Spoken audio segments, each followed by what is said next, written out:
On observe une hôtellerie à deux vitesses, donc des hôtels qui ont pu investir et des hôtels qui sont aujourd'hui, qui sont rentrés un peu dans on va dire un cercle vicieux de prix bas, donc insuffisance de marge et de financement pour pouvoir justement investir et se rénover.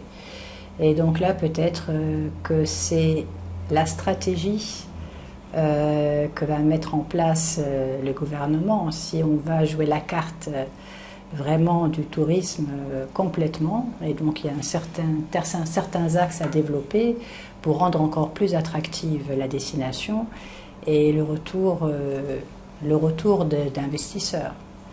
Il y a un manque de diversification des marchés émetteurs, donc là on doit préparer l'avenir. Bien sûr, il faut reconsolider parce qu'on a perdu quelques marchés traditionnels. On avait perdu le marché britannique, on avait aussi perdu le marché allemand. Donc ces marchés sont en train de revenir, mais il faut absolument en parallèle travailler sur les nouveaux marchés. Et ce qui est très intéressant dans les nouveaux marchés, on en parlera dans les opportunités, c'est justement que peut-être ils ne sont pas des marchés intéressés par le balnéaire seulement.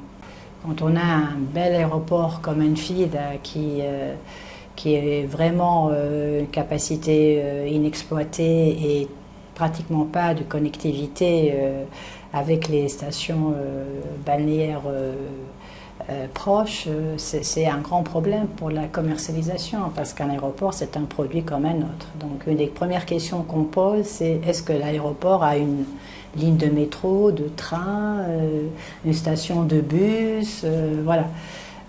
Donc aussi bien, c'est même valable pour Tunis. Tunis est très mal aussi, l'aéroport est très mal connecté. Et si on veut diversifier l'offre et attirer d'autres types de clientèle, c'est très important d'étudier ces infrastructures et développer. L'environnement, on ne peut pas faire de tourisme dans un pays qui ne soigne pas son environnement. Et vous savez très bien que cet environnement s'est beaucoup dégradé ces dernières années. Et on n'arrive pas à trouver des solutions. Alors, qui doit nettoyer? Qui doit financer? Nous payons une taxe pour cela aux municipalités. Mais jusqu'ici, il y a un problème au niveau de comment nettoyer ou recycler tout ce qui est donc déchets. Donc là, je crois que c'est vraiment un problème urgent à régler dans notre pays.